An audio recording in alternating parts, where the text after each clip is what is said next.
Hello, denizens! As many of you might have noticed, I've been using my green screen quite a lot lately. It's quite a bit of fun, but I only use two lights, and the main one didn't illuminate the green screen well enough to stop you people from complaining about the bad key. Of course, not having wispy hair would have also helped. If I shaved myself, my head, like not the manscaping stuff, that creeps me out, the green screen would have worked much better. I wanted some more flexible lighting options anyway. My 1K Lowell Total lights used 1,000 watts each, so that meant a dedicated extension cord plugged into a dedicated circuit for each light. I wanted an inexpensive LED kit to light the green screen, so I found this really cheap kit by Westcott, the makers of my green screen. It's called uLite, and it comes in various configurations. It is advertised as suitable for still and video work. The damn thing is so cheap I wasn't going to do a review because I know you all look up to me, and I didn't want you to think I'm, cheap. But when I ran into noise problems, I thought I'd do a review because many of you in the lower YouTube snack bracket might want to know more about this very affordable uLite, the problem I had with it, and the solution I came up with. Of course, there were panel LEDs available that are adjustable for daylight and tungsten and brightness. I have a tiny one right here. I'm using it now. But I wanted something inexpensive to flood the green screen. I liked the idea of LED bulbs because if an LED blew, it was easy to just buy a new bulb. The 3-light softbox kit was like $300. Hard to get one good LED panel for that. Each bulb was 45 watts, which is the equivalent of about 450 watt lights. So no issues plugging all of them into just one extension cord. The bulbs can be separately controlled by this remote.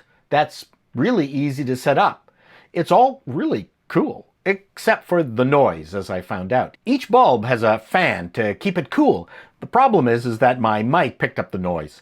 I couldn't EQ the noise out because it covered too wide an audio spectrum, and if I corrected for it, my voice ended up sounding muddy.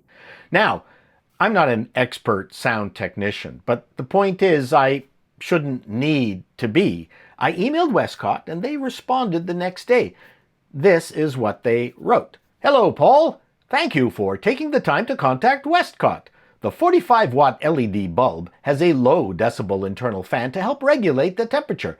This is an entry-level lighting setup. Unless your lights are in close proximity or you have a sensitive mic, the fan has a low chance of being heard. Okay, so while I agree it's an entry-level setup, their suggestion to keep it away from the talent, moi, is problematic because it's only 500 watt equivalent. With that output, it kind of has to be reasonably close. So let's test Westcott's claim that it has a low enough decibel fan. My first test is with the green screen background. I've placed the softboxes behind me.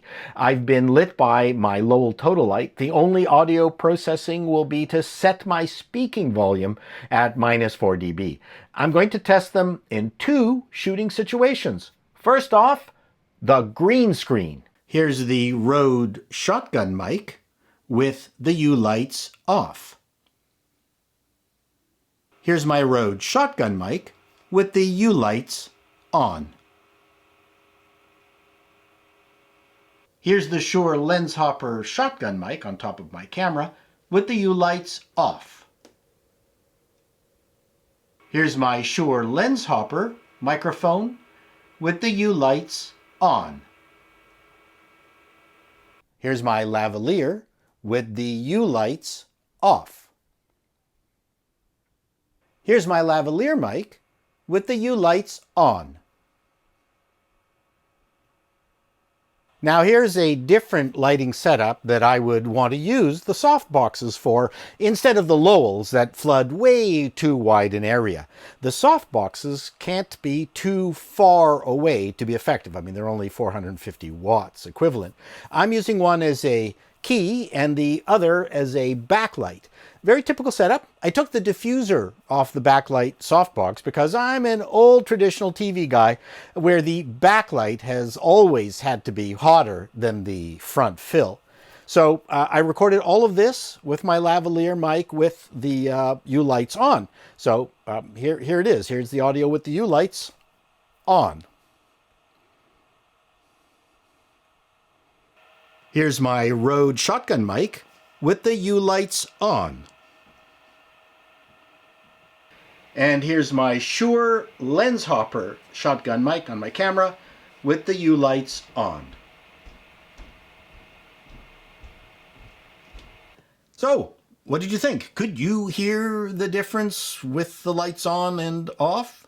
Are you crossing the Westcott uLite off your list of lighting options? Well, before you do, I liked this setup so much I went online to find a non-incandescent 500 watt-ish alternative and found these 45 watt Raya LED lights that use heat sinks for passive cooling instead of fans. They were only $35 each, and as you can see, they work just as well, totally quietly. The only downside is that the remote doesn't work, and if I wanted to dim them, I'd have to get a dimmer attached to the plug. I'll leave a link below for everything. Westcott is a good company. They responded a second time with some alternative offers, but what they should do is maybe offer these Raya lights, light bulbs as an option. On their own, I can't recommend any of the uLite kits that include their standard 45 watt bulbs for video work. Audio is a bugger, the best of time. Why add more grief? Till next time, denizens, so long. Come on, farty, Paul.